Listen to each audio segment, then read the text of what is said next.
Um minuto.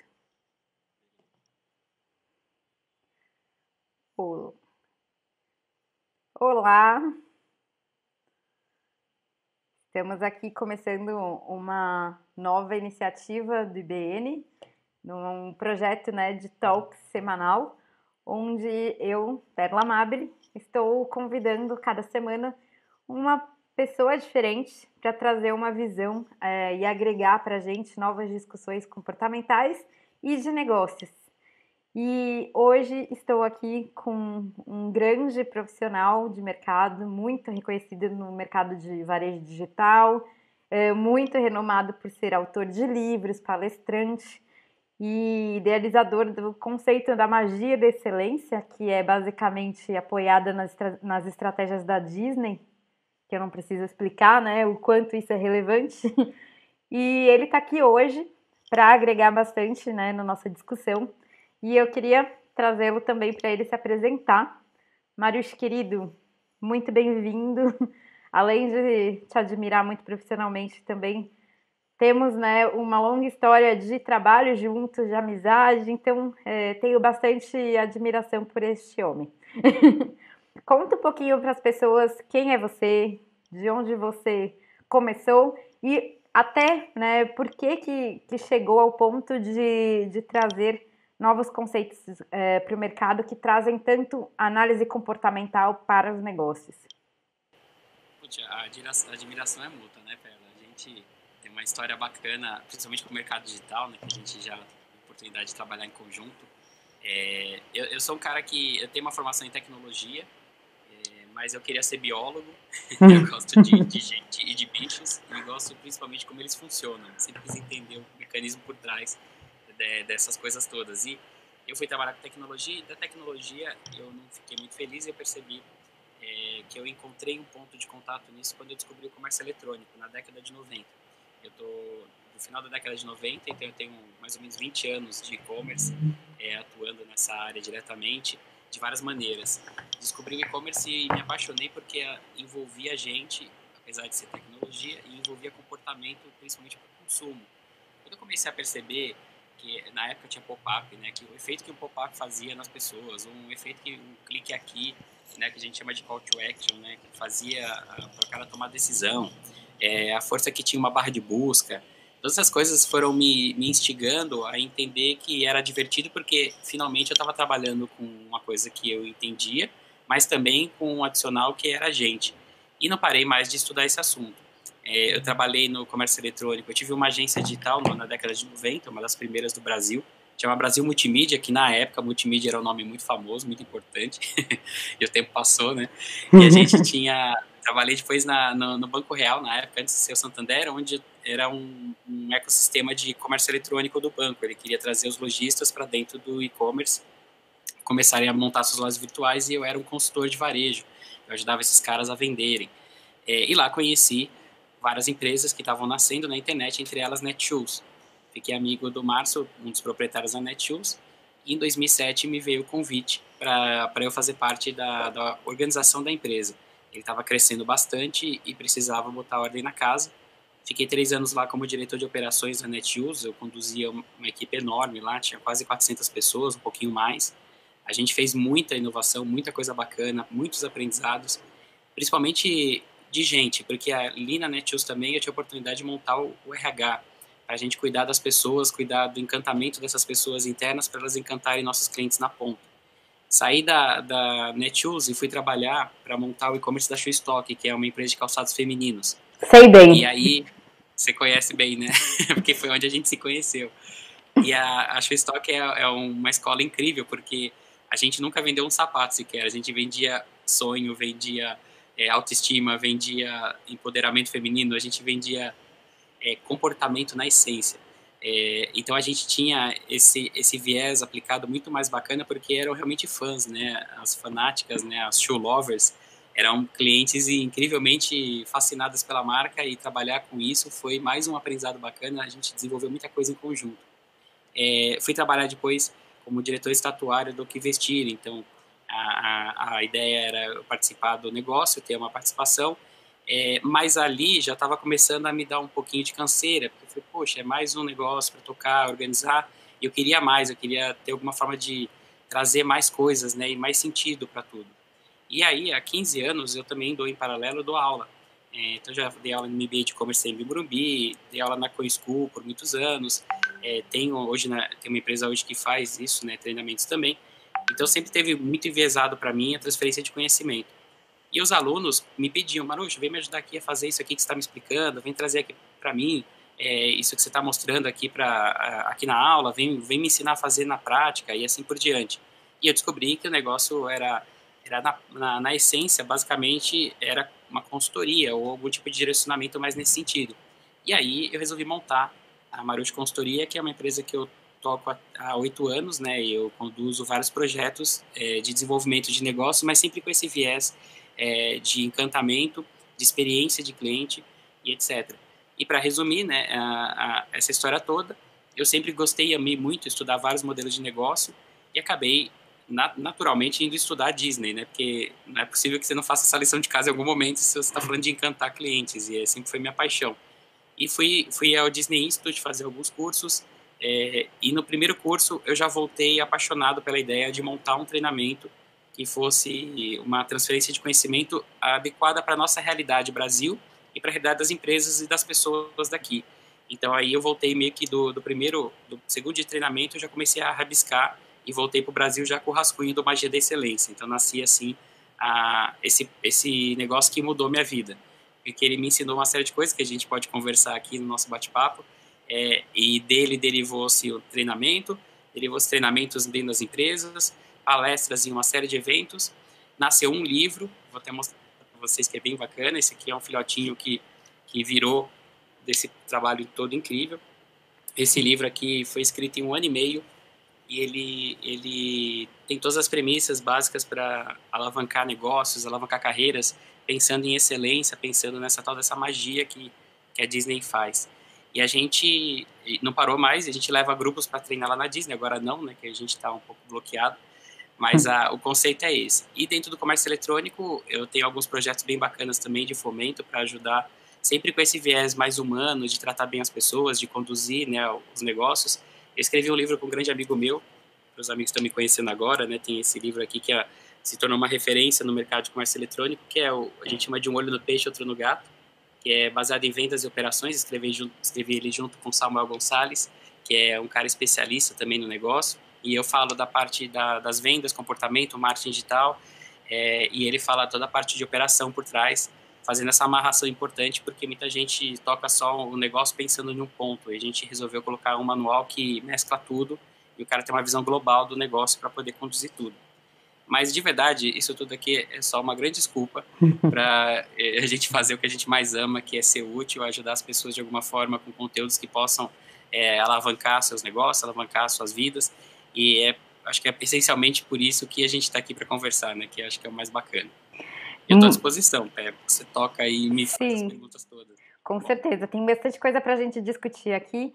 E aí, pegando o gancho do que você tem trazido bastante para o mercado, que tem sido muito relevante para todos, que é a magia da excelência, vamos começar falando de excelência, né? Então, excelência como grande motor de negócios.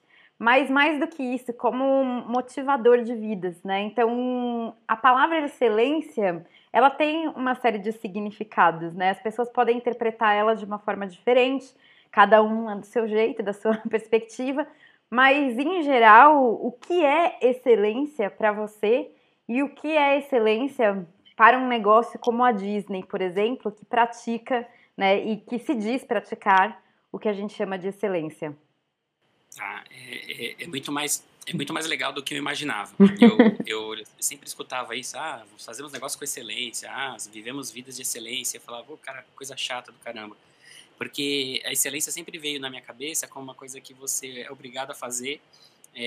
Por exemplo, você está na escola, você tem que tirar 10. Aí, sei lá, teus pais exigem que no boletim venha tudo com 10, seus professores exigem isso, só que você com 7, dependendo da escola, né, com 7 de repente você passa de ano. Aí eu sempre perguntava, por que eu tenho que tirar 10 se com 7 eu passo? Então, para que eu vou, de repente, exceder, né? Que é excelência, a palavra no dicionário é exceder, é fazer além, né? por que eu vou exceder? Por que eu vou fazer mais se com o básico eu passo de ano? Então, eu nunca entendi muito esse negócio e eu nunca vi sentido nesse conceito. Até que eu fui até a Disney e percebi que eles praticavam excelência de forma muito natural, ou seja, eles tinham uma intenção muito honesta de irem além, de fazer mais por você do que você esperava. E aí gera o efeito uau, gera o encantamento. E aí eu ficava assim, surpreendido a cada momento. E eu falei, uau, o que esses caras estão fazendo? Por que isso é natural para eles? E aí eu descobri que a excelência, ela entra no viés muito mais profundo de não só ser um processo, porque está escrito no processo algumas ações que eles têm com a gente no atendimento, isso é a magia, né? Na Disney, nada mais é do que processo e treinamento. Está tudo muito bem estruturado para que os funcionários sigam trilhos e dentro dos trilhos eles encantam. Só que também dentro deles há a intenção positiva de fazer isso cada vez mais e melhor. E eu pensei, caramba, mas os caras ganham o piso da categoria. Ninguém ganha bem na Disney, tá? Isso é importante falar. Eles ganham o piso da categoria. É o que está lá no sindicato. Não estão lá por causa de grana, eles estão lá por várias outras coisas. E aí eu percebi que tinha muito mais alinhamento numa estrutura de pensar sobre o que você quer deixar, o que você quer fazer e como você quer ficar bem com você mesmo. Eu aprendi com eles que eu chamei de filosofia da excelência, é um conceito que a gente aplica para a gente mesmo. E não é egoísmo, é um processo de auto-amor. Porque o que acontece? Quando você não negligencia as suas potencialidades, as capacidades que você tem, ou seja, você escolhe rodar em alta performance, se aprimorar, continuar evoluindo, continuar crescendo, fazendo mais e melhor, o que acontece como resultado natural é que você tem uma aprovação da sua consciência. E eu percebi que o que mais derrota a gente é o peso na consciência, complexo de culpa, é ficar devendo para si mesmo, não é nem para os outros. É aquela sensação ruim de ir dormir e falar, putz, hoje eu não fiz o 100%, eu sei que eu tive preguiça, eu sei que eu não conduzi isso aqui legal, eu sei que eu estou devendo. Ficar devendo para a consciência é um processo que derrota a gente muito forte. Então eu percebi que a excelência nada mais era do que um processo de você fazer as pazes consigo mesmo e trazer para esse viés de você ter um trabalho bacana com a sua consciência. Você fez o seu melhor, você tentou ir além, você buscou uma coisa diferente no teu cotidiano, você buscou surpreender as pessoas positivamente, a sua consciência te aplaude em primeiro plano. Aí tem os dobramentos, né, que é interessante. Muita gente pensa que, então, se fizer excelência, vai ter aplauso da galera. Então, eu vou fazer pelos outros, eu vou fazer para que todo mundo me dê joinha, que eu ganhe like e assim por diante. E aí que vem o engano, porque você não vai ter esse tipo de aprovação às vezes. Se você fizer isso esperando esse tipo de recompensa de fora, existe uma frustração muito grande. Então a gente desiste. Porque o que acontece quando alguém pratica excelência geralmente não é aplauso. Você ganha haters, porque você incomoda onde você está. Num ambiente de trabalho, às vezes vão falar mal da pessoa, lá, o puxa-saco do chefe, tá querendo ganhar promoção, lá, tá sempre querendo fazer bonitinho, que irrita todo mundo, porque se alguém tá trabalhando direito, o resto tem que puxar também. Exato. Porque o chefe vai falar, por que o Rodrigo consegue fazer desse jeito e a Perla não faz? A Perla vai ter que correr também. Nem todo mundo tá afim. Até coisa na escola mesmo. Na escola, o cara que tá tirando 10 em tudo, esse cara, ele sofre muita inveja e ele não recebe aplausos da galera. Geralmente ele sofre bullying, porque esse cara tá se destacando. Não dizem, né, que ninguém taca pedra em árvore seca, né? Mas essa é uma consequência. Só que aí o que é bacana, faça assim mesmo. Continue fazendo, porque você não faz pelos outros, você não faz para ganhar like. A gente pratica excelência, inclusive, quando ninguém tá vendo. Que esse é o ponto importante. Você faz para ficar bem com a sua consciência. Se eu consigo construir esse pensamento em mim e consigo multiplicar ele nas outras pessoas, eu tenho uma empresa extremamente poderosa, como eu vi lá acontecer. Que as pessoas fazem isso porque, primeiro, é bom para elas, faz bem para elas e para o coração delas. Elas dormem em paz, têm o sono dos justos à noite. E, ao mesmo tempo, a consequência é que você tem uma corporação extremamente poderosa. Agora, o desafio nosso é enorme, porque a gente precisa ensinar isso para as pessoas, porque elas não foram ensinadas assim. Você pega a nossa cultura brasileira, não é uma cultura de excelência nesse viés. É uma cultura de obrigação de excelência, que é muito diferente. A obrigação de excelência deixa as pessoas piores, porque leva a gente para um outro extremo, que a gente se torna perfeccionista. A gente fica super sob pressão, com outras preocupações de ter que dar resultados em altíssimo nível, mas não é de coração, não vem de forma espontânea, vem por obrigação. Então essas coisas, eu tenho até frio na espinha, nós somos uma empresa de excelência, você olha para a cara das pessoas, estão quase morrendo. quando você olha a equipe, tá tudo zumbi, porque elas não estão felizes, não estão fazendo de forma natural, e não é de coração, é porque é mandatório. É natural que aí, elas na tentativa, começa a vir o medo. Elas não podem errar, não podem falhar, não podem se permitir, não saber tudo.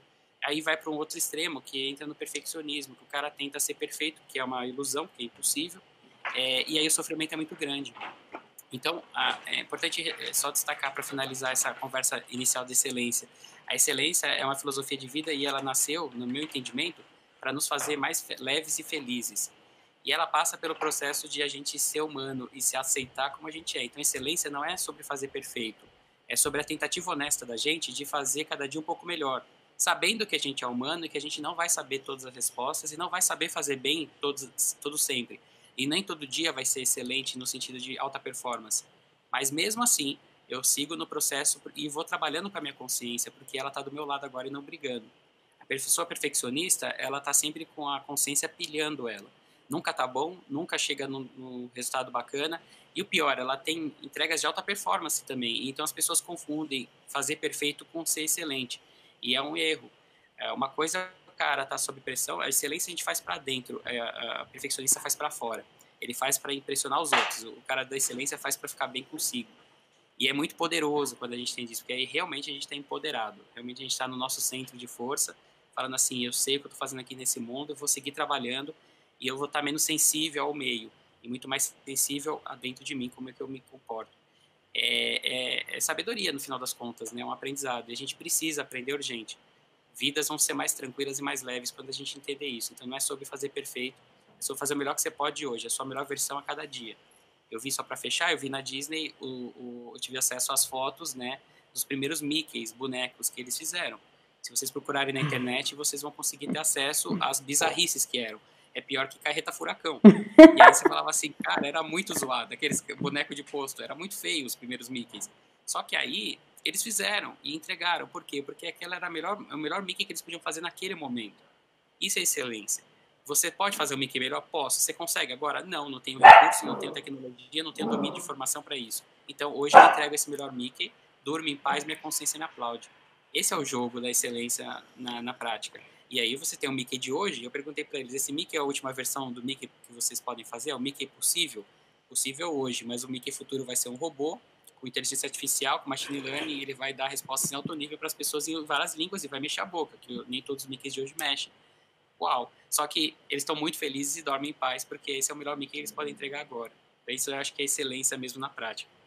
Nossa, você falou tanto sobre excelência que me fez pensar até sobre resumir um pouco sobre tudo que você falou para conceituar um pouco mais a palavra excelência, mas me lembrou um trecho de um livro que você até conhece também, que é um livro que me marcou muito na minha vida, que é a Escola dos Deuses. Para quem também quiser a dica, é uma leitura interessantíssima. Mas uma dos aprendizados nesse livro é a prática da impecabilidade. E eu gosto muito dessa palavra porque, para mim, ela está muito linkada com excelência. Então, a prática da impecabilidade nada mais é do que a entrega absoluta, né, de tudo que você tem em você para que algo, né, se desenvolva e aconteça. E sempre pensando, obviamente, no todo e não só em si mesmo, né? Então, acho que a grande diferença, até pegando o gancho do que você falou sobre a excelência é algo para dentro, enquanto a busca por perfeição é algo para fora, né? Para impressionar, é que o impressionar, ele está focado em você, mas no sentido egóico. E quando você fala da excelência ser voltada para dentro, ela está voltada para se melhorar e para você, inclusive, né, se sentir grandioso em estar melhorando. É muito diferente, né? Então, um você aplaude por dentro, o outro você depende de aplausos externos e ambos dão uma sensação de satisfação. Só que um é uma satisfação que eu chamo de estrelinha, né? Que ela tem um prazo de validade, cola uma estrelinha na sua testa, olha que legal, passou. A outra, ela tem uma satisfação mais plena, que é mais próxima do conceito de felicidade, daquilo que tem se estudado muito na ciência hoje em dia. E, inclusive, falando sobre a correlação entre excelência e felicidade, eu entro no terceiro ponto, que é a busca por um propósito, né? A busca por um propósito é um tema latente hoje na humanidade. E, na minha percepção, não é à toa, porque justamente as pessoas estão vivendo tanto para fora e tão desgastadas com a estrelinha que não dura muito tempo a satisfação, que estão tentando buscar algum sentido nas coisas, porque é este sentido que elas chamam de propósito, né? E o sentido para cada um pode ser diferente, mas no fim, o que eu acredito que tem em comum entre todos os propósitos é a busca por ser melhor e por ser útil ao mundo. Por ser melhor sendo útil ao mundo, que é bem diferente do impressionar o mundo. E aí, falando sobre propósito, até no universo corporativo, na busca de propósitos de marca, etc., a Disney, para mim, é um grande case de empresas que conseguem despertar um senso de propósito por meio da prática da excelência. Então, eu queria que você falasse um pouquinho também sobre o conceito do propósito neste cenário todo, na busca da excelência. Qual é o papel do propósito nisso e como encontrar o seu propósito existencial e até corporativo, né? Muito legal. E é até bacana esse assunto, porque ele sofreu alguns distúrbios, algumas deturpações, assim, que até caiu na banalização do uso. E aí virou piada, e lá vem papo de coach, né? Tem umas frases assim, né? Lá vem essa conversinha e blá, blá, blá. Eu sou muito desses caras que precisa muito ter certeza em algo antes de embarcar numa onda ou num entendimento, né? Eu não vou muito nessas questões e aí eu fui buscar o filtro disso e descobri que o propósito nada mais é do que o combustível da excelência. Quando a gente fala para você se manter em alta performance, o que está por trás disso, que você tem dias bons e dias ruins, ainda mais agora no momento de pandemia, que a gente está sendo convidado a se superar a cada dia, viver um dia de cada vez e ficar melhor a cada dia. O propósito, ele mantém a gente no prumo, porque ele não deixa a gente sair muito para fora. Quando a gente não sabe para onde vai, qualquer ônibus serve. Você pega o primeiro busão que passar e vai embora. Então a gente tem aquela música do Zeca Pagodinho, deixa a vida me levar, a vida leva eu. É muito legal na MPB, no samba, que seja mais assim, na vida real, é uma loucura, porque você vai ficar perturbado. Você não tem que deixar a vida te levar, tem que ter algum sentido, né, como você bem falou. Eu gosto muito do Viktor Frankl, da logoterapia, que logos é sentido, né, em grego, né, e ele tem a terapia do sentido, ele fundou, né, um braço da psicologia que estuda muito isso. O Viktor Frankl, ele viveu no campo de concentração, né, ele foi preso, judeu, né, foi preso pelos nazistas, e ele fez o estudo dele de sentido dentro do campo de concentração, vendo o que acontecia com ele, com as pessoas que estavam em volta. Então, quem não conhece, né, os estudos dele, esse cara é fascinante, porque ele ajuda pessoas a não se suicidarem. Eu acho uma das coisas mais lindas do mundo é quando você não deixa as pessoas se abandonarem e partirem dentro de um projeto natural de vida que elas poderiam viver. E quando elas fazem essa antecipação, né, vamos chamar assim, que elas têm essa escolha, provavelmente o sentido se perdeu. Ficou vazio, não tem um porquê de permanecer e a dor é muito grande quando a gente não tem um sentido. E quando a dor toma conta e ela é maior do que a gente imagina, a gente não quer se matar porque a gente tem um instinto de conservação, mas a gente quer matar o problema é a dor, e a gente se abandona. Então o sentido, ele resgata vidas, e ele é o propósito em prática. E ele é o combustível da excelência, porque ele dá pra gente sentido, inclusive nos dias ruins, quando a gente começa a lidar com as nossas imperfeições, com as nossas falhas naturais, nossas quedas, nossos autoabandonos, que às vezes acontecem, porque a gente é humano e ainda está muito ligado ao externo, então a gente vai sofrer também isso de fora. E o que acontece? A gente vai desenvolver com um propósito claro a resiliência, que veio lá da engenharia de materiais, né, a capacidade de um instrumento, de um objeto, de suportar uma determinada pressão até o ponto de ruptura ou de quebra, né? E a gente trouxe isso para o ser humano. A resiliência do ser humano, o cara aguenta uma pressão, ele segura lá uma bucha, ele enfrenta uma guerra lá e ele sai machucado, mas sai vivo, mas ele não abandona a guerra, ele não sai correndo e não foge. Por que a gente às vezes não tem resiliência? Porque ninguém é bobo de apanhar sem um objetivo claro. Ninguém é tonto, a não ser que eu tenha algum distúrbio cerebral, né, e eu vou ter uma questão neurológica que você conhece melhor do que eu, é óbvio que ele vai abandonar, ele vai até gostar da dor, e gostar de apanhar, e gostar de sofrer, mas tirando esse caso, o natural é que a gente fuja de qualquer situação que nos constrange, que nos deprime, que nos afaste, né, do nosso equilíbrio, que nos faça mal. A gente abandona, é o nosso recurso natural de defesa, autodefesa. Aí o que acontece? se tá chato, se eu tô no ambiente de trabalho, tá um chefe lá enchendo meu saco, você tem que dar excelência aqui, você tem que fazer mais, tem que fazer mais, tem que fazer mais. Você olha pro cara e você fala, mas pra quê? Se eu tirar 7 eu passo de ano, pra que eu vou fazer mais? Você nem vai me pagar mais salário por isso, porque a gente vai pra questão financeira. Porque o único gatilho que me sobra é, você vai me dar mais dinheiro? Não, não vou, só quero que você faça mais. Então tá bom, então eu caio fora, não vou ser resiliente, porque eu não tenho isso claro. O meu propósito existe, mas é pagar boleto, e eu acho isso raso. Então, a gente precisa sempre identificar, primeiro, um sentido. E é óbvio que a gente já tem um propósito de saída, que é pagar algo para ter algo, é alguma questão mais financeira, de bate-pronto, porque a gente vive no mundo e a gente tem coisas e contas para pagar. Então, de saída, eu levanto todo dia para trabalhar porque eu tenho algo a realizar, inclusive, sobre minhas despesas.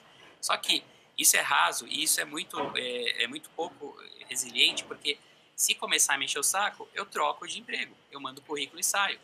Então as pessoas, muitas pessoas, elas começam muita coisa e não acabam nada, porque elas não têm um sentido claro por que elas começaram, num sentido mais profundo da alma delas, do que é a essência delas.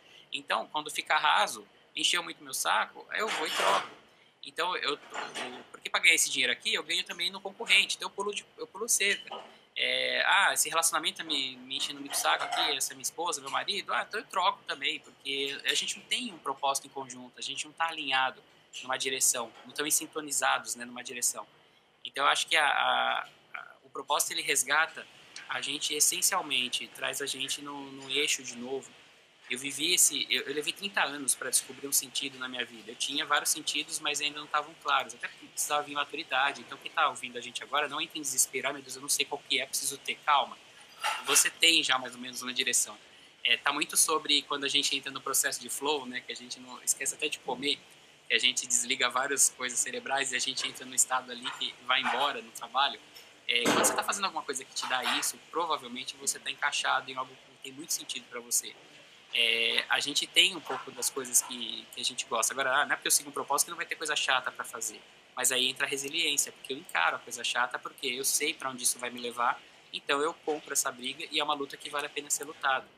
Agora, quando não vale a pena, a gente pula fora de forma até saudável, porque é a nossa válvula de escape. A gente precisa fugir, apertar o botão vermelho e sair. Só que o que a gente vê são pessoas que passam a vida exatamente começando e não acabando e ficam que nem folhas ao vento, né, sendo levadas. É a música do Zeca Pagodinho. Deixa a vida me levar e vai levando. E é lá na frente, qual que é a tristeza? A gente conhece muita gente assim, né, que chega lá na frente e aí ficou velhinho, tá amargurado, ficou azedo e culpa a humanidade pelos seus problemas. Porque, mas eu me doei tanto, eu fiz tanto, cadê agora a minha recompensa? Não veio a minha recompensa? Não vem na recompensa, não vem no final. Faltou essa instrução que viver o propósito, a recompensa é diária. Porque todo dia você sobrevive àquilo, você passa com resiliência, sua consciência te aprova e te aplaude. Então você passa uma vida mais em paz. E essa é a recompensa. E isso traz a felicidade. A felicidade está muito sobre a gente ter paz dentro da gente. E a gente conquista quando está dentro do propósito e sabe que não está negligenciando os talentos e as potencialidades que a gente carrega. Então, percebe? Está muito conectado nisso. E aí, o propósito, a gente tem falado muito nesse viés que talvez diferencie um pouco do que eu escuto, do tipo, seu propósito tem que ser um milionário, tem que ser... As pessoas vêm dizer pra gente o que a gente tem que fazer. E o propósito, ele nasce interno. A gente é que precisa saber. E eu sempre dou uma dica para meus alunos, eu falo assim, cara, quando você descobrir o seu propósito, guarda para você. Eu conto o meu publicamente porque estou ensinando a mostrar como eu fiz. O meu propósito de vida é ser útil transferindo conhecimento para as pessoas. Então, nesse momento exato, eu estou seguindo encaixado no meu propósito. Então, não tem tempo ruim, não tem cansaço, não tem dor de cabeça, não tem nada. Eu estou feliz de estar aqui porque eu estou vivendo plenamente a plenitude do que eu vim fazer. Agora, eu falo para as pessoas, guarda para você, porque as pessoas que estão em volta, em nome do amor, talvez elas não vão compreender, talvez, e elas vão tentar tirar você desse caminho. Meu propósito é tal coisa. O cara fala, não, você é louco, isso não dá dinheiro, isso você não vai fazer. As pessoas querem te proteger. Então elas acabam tentando te convencer a não fazer. Então, a gente sempre recomenda, não precisa contar para ninguém, guarda para você, segue no teu caminho, faz suas escolhas, mas é muito bacana a sensação de poder que a gente tem, porque a gente não é mais conduzido, agora a gente está conduzindo. E agora a gente tem mais condições, dentro das variáveis que eu controlo, tenho mais condições de dizer. Aí eu consigo falar não, aí eu já coloco limite nas pessoas, aí eu não aceito qualquer migalha. Quem não tem claro o propósito, aceita migalha, vive por like, está sempre carente, e é uma vida muito difícil. E vai para onde? Vai para remédio, vai para um monte de coisa que não precisa. Nem precisaria nesse caso. Perfeito. Quem não tem um sentido interno segue o sentido dos outros. E aí eu acredito muito no poder do autoconhecimento para isso, né? Então, há uma diferença muito grande entre metas e objetivos e propósito. O propósito, ele é existencial, né? Ele vem muito como motor da existência. A meta e o objetivo, ela é muito focada na sobrevivência, na participação do grupo, nas nossas necessidades que são mais próximas ao nosso impulso primitivo ou aos nossos impulsos primordiais, vai. Enquanto o propósito é maior. Né, tem, né? Exato. Enquanto o propósito está acima disso. O propósito é encontrar o sentido para você. Ou seja, entender qual é a sua vocação e como você pode evoluí-la e assim evoluir o mundo e a espécie. Então, quando você entra em contato com a parte sua que contribui para a existência humana, que é o desenvolvimento da sua vocação para que você contribua com a tua espécie, com o teu meio ambiente, é aí que você sente aquele ápice de felicidade. Por isso que propósito é tão próximo ao conceito de felicidade. Porque, na verdade, a real felicidade, ela é motivada por dentro e não por fora, né? Não é estrelinha de fora, é aquela gratidão até por estar se desenvolvendo, por estar aplicando a sua vocação e colocando ela em ação no mundo. Só que a grande maioria das pessoas não conhece sua vocação. Este é um ponto. Para isso, né? Que é autoconhecimento, né? Para você sentir, porque se a gente só tá com o radar ligado para fora, a gente não sente. E aí, sabe como a gente vai sentir? Pela dor. Porque vem doença, vem gastrite nervosa, vem ataque, vem infarto, vem sinais. O corpo, ele grita quando a gente está fora do eixo. Então, a gente precisa aprender os sinais que a natureza dá. Precisa ler a natureza, porque a natureza, ela diz, em silêncio, ela diz tudo. E a gente é natureza, o nosso corpo é natureza. Se a gente observar os sinais do nosso corpo, a gente percebe que alguma coisa está fora. Quando eu tive muito tempo gastrite nervosa, porque eu estava desencaixado mesmo da minha realidade, e eu percebia que até hoje, se eu me pego ansioso, eu estou saindo da minha natureza. Eu falo, opa, não estou me dando esse combustível que faz sentido para mim, então eu preciso voltar. Eu queria só fazer um adendo rapidinho sobre a questão, quando eu levo isso para o ambiente de trabalho, porque a questão do propósito, as empresas buscam, né, funcionários engajados. E eu descobri na Disney que o engajamento de uma equipe, o sentido maior e mais profundo que a galera encontra dentro do ambiente de trabalho, está muito sobre quando existe um alinhamento de propósitos. Por isso que a empresa, enquanto CNPJ, enquanto entidade ali, ela precisa ter um propósito claro também para comunicar para as pessoas e as pessoas fazerem aquele match do Tinder corporativo, né? Falar assim, faz sentido para mim, quero estar dentro desse negócio porque o meu propósito se encaixa nesse propósito que esses caras estão propondo a realizar para o mundo, que está dentro dos objetivos da missão dessa empresa. Então, quando a gente consegue fazer isso e divulgar bem, toma outra proporção. Eles contaram para mim uma história lá na Disney sobre dois caras que estavam fazendo uma obra, dois pedreiros trabalhando na obra. E perguntaram pro primeiro assim, qual que é o seu trabalho? Aí o cara falou, até mal-humorado, né? Porque ele tava lá porque era obrigado a pagar boleto, né? Ele tava meio saco cheio. Falou, você tá vendo aqui? Eu tô carregando tijolo. Aí ele, beleza. Ele foi para um segundo e o cara tá mais animado, né? Meio cantando, assim, trabalhando feliz. Numa segunda-feira, ele falou, esse cara é um cara estranho. Daí ele pergunta pro cara assim, qual que é o seu trabalho? Aí ele falou assim, meu trabalho é ajudar a construir uma catedral. Percebe? Os dois trabalhos eram o mesmo, a função é a mesma, o salário é o mesmo. Só que o senso de pertencimento, de propósito, de um era superior e mais profundo do que o outro. E um falava assim, eu quero contar para minha família que eu estou construindo uma catedral. Enquanto o outro só está empilhando tijolos ali, ele não está entendendo nada.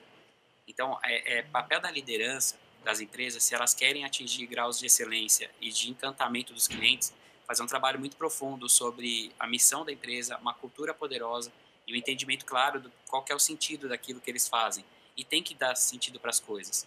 Eu fiz um trabalho com o Itaú e eu atendi uma área, ela fez uma consultoria para a área de financiamento de automóveis. E aí, eu perguntei qual que é a missão dessa área. Eles tinham feito a lição de casa e era bem bonitinha. A nossa missão é ajudar a realizar os sonhos dos nossos clientes de terem um automóvel. Falei, show, bonito isso. Deixa eu ver como é que são seus indicadores. Eu fui falar com a galera da operação que faz as vendas dos financiamentos. E aí a galera vendia tantos 1.000 financiamentos por mês. Eu falei, isso está descolado do propósito.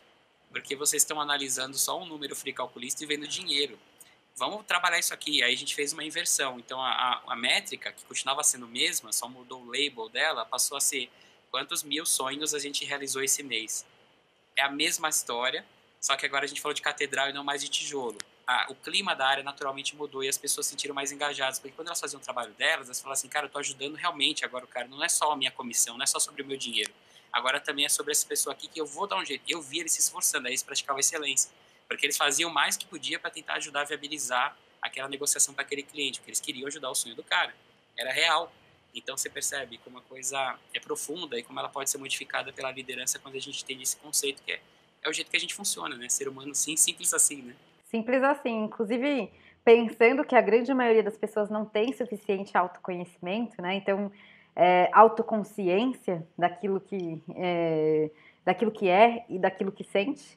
Então, o papel dos negócios hoje para alcançar o encantamento do cliente, que é uma necessidade de sobrevivência, porque assim como na vida, as coisas que não têm um sentido muito forte para você são obsoletas, commodities, etc., é também o relacionamento entre marcas e pessoas. Se você não vê um sentido muito claro naquela relação, é substituível. Qualquer um que oferecer a mesma coisa em termos funcionais pode ser uma boa opção para você, né? Mas aquelas empresas e aquelas marcas que, de alguma forma, também te despertam um senso de propósito no mundo ao escolhê-las, são as mais fortes e são aquelas consideradas, inclusive, mais valiosas.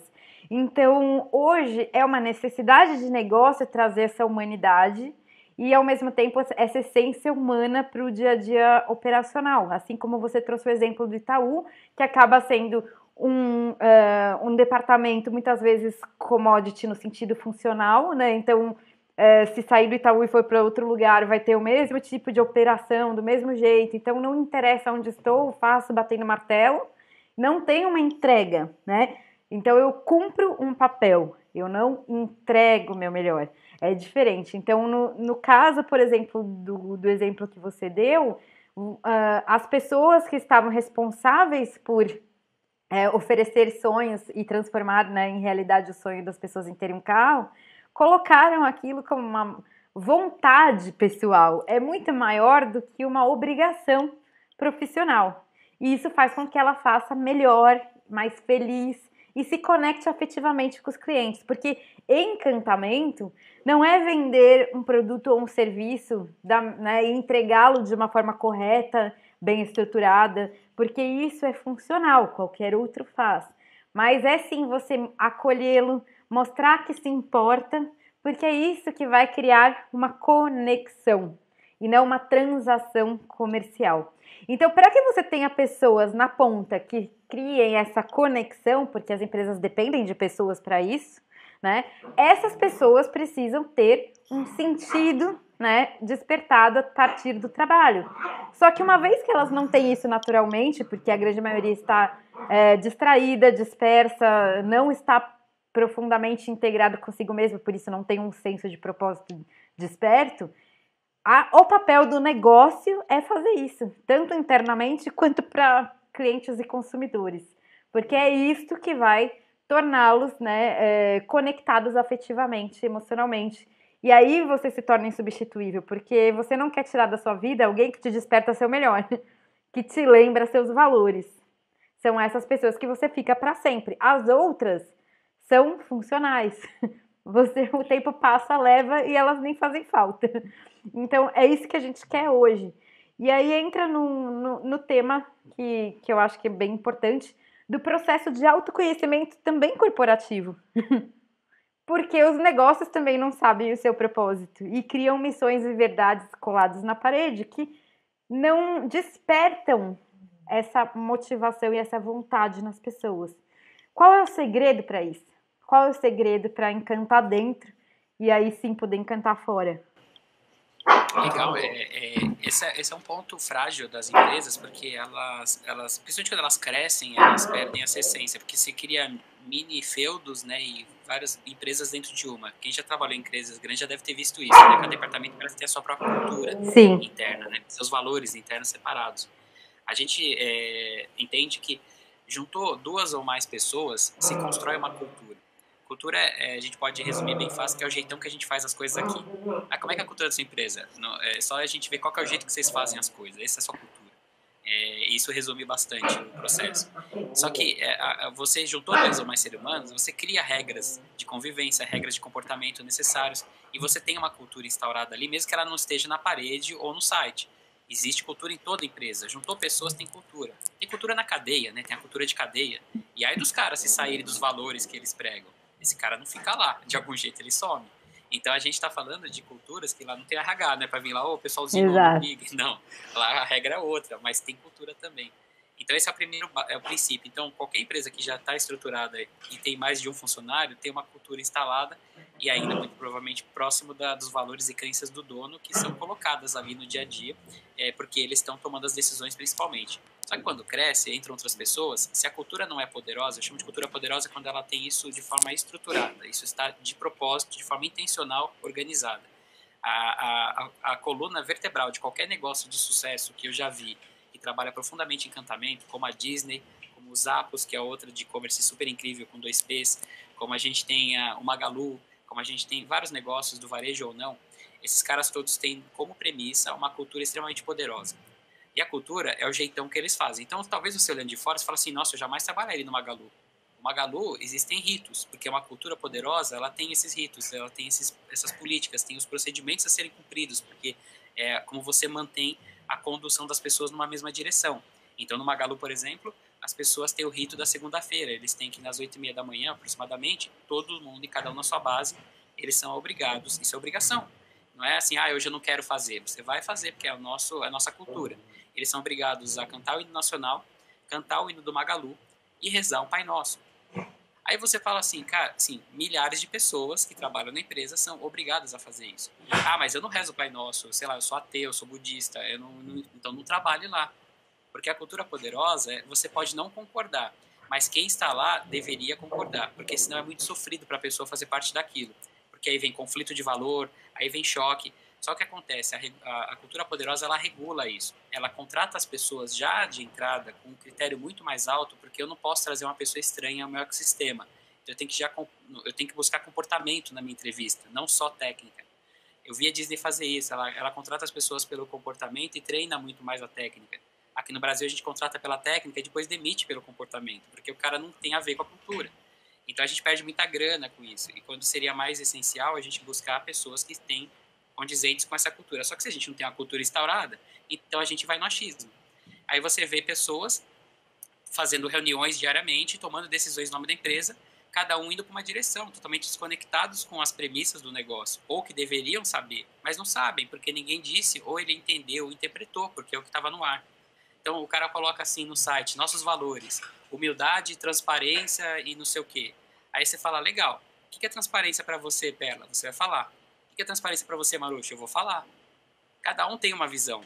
Então a gente tem que comunicar muito bem para ter uma cultura poderosa. Então eu tenho que falar assim, transparência para nós aqui na nossa empresa é isso, isso, isso. Quando ela acontece, quando a gente faz tais coisas, quando ela não é transparência, quando eu faço tais comportamentos.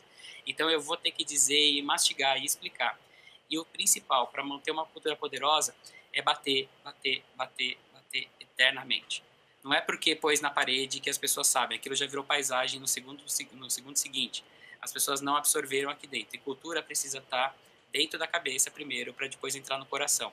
Quando ela já virou a segunda pele, aí você tem realmente uma empresa que as pessoas não querem sair, o turnover é mais baixo e a gente tem uma natural propensão à excelência, porque as pessoas estão engajadas e conectadas. É fácil de fazer? Óbvio que não. Se fosse fácil, todos fariam. E exige muito da formação que começa top-down. Não existe uma cultura poderosa que não venha de cima para baixo. Então não adianta no seu departamento você acreditar muito nisso que eu estou falando agora e você querer fazer a diferença. Isso tem que vir do dono, tem que vir dos tomadores de decisão. E não vem do RH. Muita gente pensa que a cultura é o RH que implanta. Isso vem dos líderes. As lideranças são agentes do RH. Quando a gente fala de RH estratégico, recursos humanos, a empresa é formada de recursos que são humanos e eles fazem acontecer entre outros recursos que a gente tem na empresa. Esses recursos humanos são conduzidos pelas suas lideranças, não pelo RH. O RH ajuda a estruturar isso, ajuda a organizar as lideranças, mas quem faz o dia a dia da cultura ser propagada na última ponta, na última milha, é sempre aquele líder. Então eu preciso fazer um trabalho muito poderoso com os líderes. Só pegando para fechar, eu fui uma vez fazer uma reunião no Mercado Livre. No Mercado Livre tem uma cultura poderosa também. Tem gente que não gosta, tem gente que gosta, é a cultura dos caras. E eu fui fazer uma reunião lá e eu migrei de várias salas, porque ia dando horário, a gente tinha que mudar de sala, que é negócio, né? O horário da reunião, a gente ia para outra. Em todas elas eu vi a mesma coisa. Na mesa tem um manualzinho escrito assim, como nós decidimos coisas dentro do Mercado Livre. Então tinha as premissas, que são os valores e as formas e as políticas e como se toma a decisão. Então ninguém lá tem a desculpa de dizer que fez uma reunião e tomou uma decisão invertida que vai contrária às crenças daquela empresa, vai contrária à cultura da empresa, porque até para se alguém esqueceu, tá ali o manual na mesa de reunião para todo mundo lembrar. Então Cultura Poderosa faz isso, ela não deixa brecha, ela antecipa e ela fica o tempo todo martelando, porque é batendo, batendo, batendo. A Disney, antes deles fazerem algumas reuniões, eles são obrigados a pegar os 3 primeiros minutos da reunião para relembrar os pilares base da cultura deles. Aí eles começam a reunião, toda a reunião. Você vai falar, mas que saco. Mas sempre tem alguém novo e sempre tem alguém que esquece. E aí você mantém a cultura poderosa. Perfeito. Até vou fazer um parênteses aqui. Acredito que todos têm uma caneta perto, então anotem. Como gerar uma cultura forte, né? Através de rituais. Rituais sólidos e consistentes, com fio condutor bem claro na mente de todos. Ou seja, que não gera interpretações. Até fazendo uma analogia com relacionamentos humanos, porque no fim a gente está dizendo o tempo todo que o segredo do sucesso pessoal, profissional e mercadológico é a nossa capacidade de construir relacionamentos sólidos, né? Construir conexões verdadeiras e sólidas, que não sejam superficiais. E a gente vê hoje um mundo com conexões superficiais. Então, quando você trouxe o exemplo de empresas que contratam por técnica e despedem, por exemplo, por comportamento, esse julgamento de comportamento já é uma definição de cultura que não está clara na mente de todos ali, né? Se a empresa se conhecesse o bastante, saberia o que importa para ela e saberia fazer esse filtro de quem tem um fit com o mesmo tipo de mentalidade. Aqui a mentalidade em comum é o fio condutor, né? Então, o fio condutor entre pessoas para que crie uma conexão sólida. E quando a gente fala de conexão, existe uma primeira conexão, que é a conexão de afinidade, e essa afinidade pode ser, né, pode ser de estilo de vida, pode ser, enfim, de várias características que, inclusive, fazem parte até de uma estratégia de branding, né? Você construir marcas com personas que tenham afinidade com o tipo de público que você conversa. Mas é uma técnica de criar conexão, mas ela ainda é superficial, porque ela é baseada em características, né? E características não são essência. Quando você se conecta por essência, isso é desconectável. Então, as pessoas não se desconectam quando uma vez que se conectam por essência, né? Por valores, por afeto, né? E por confiança. Então, o segredo de tudo que a gente está dizendo aqui em caminho da busca, né, por um sucesso é a capacidade de encantar. E a capacidade de encantar vem da prática da excelência. E a prática da excelência só é possível quando você tem um motor de motivação, ou seja, um propósito muito claro, um sentido para aquilo. Um sentido que não seja superficial, do tipo ganhar dinheiro, mas um sentido que te transmita uma emoção poderosa, né? E isso a gente só encontra quando a gente se conhece, quando a gente entende qual é o que faz sentido para a nossa vida de acordo com as nossas crenças e valores. Então, tudo parte, no fim, desse autoconhecimento para chegar até o encantamento, porque isso é o que faz a gente ter sucesso nas nossas relações. E aí eu acredito que isso vai para a vida pessoal também, né? Porque é muito fácil também você ficar trocando de parceiro toda hora, porque você contrata pela técnica, não, e depois descontrata pelo comportamento, porque você não se conhece bastante para saber quem pode se conectar com você, que tipo de pessoa, o que ela tem que acreditar, o que ela tem que ter de propósito de vida para se alinhar com você. Se você não se conhece, você não vai saber, e aí você vai ficar trocando toda hora e fica efêmero.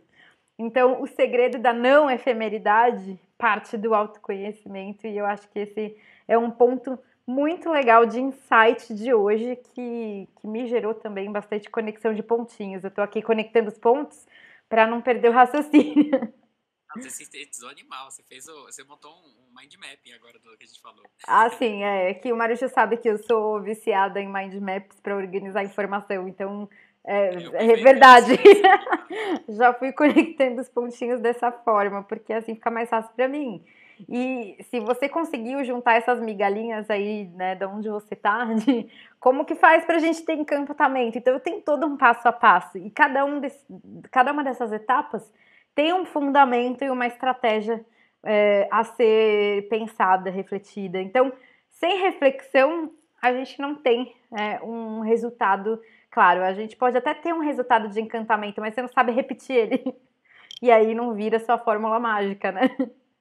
Que eu acho que tem muita empresa que não sabe que faz isso e faz, não é verdade? Porque a Disney é muito pensada, mas tem muita empresa que não é pensada, que é natural. Às vezes é o fator sorte, né? Às vezes errou certinho, né? É a consciência inconsciente, né? Eu Mas o não ideal sei é que sei. a gente fala de praticar excelência e magia, né, da Disney, como a magia da Disney processo de treinamento, ou seja, é tudo intencional. A Disney tem uma frase que é importante que ela fala: nós aprendemos a ser intencionais onde os outros não são. Eu nunca esqueci dessa frase. Nossa, Porque o que maravilhoso. está por trás é fazer de propósito, é fazer intencionalmente, não deixar a sorte ser a condutora de algumas Vou decisões. anotar.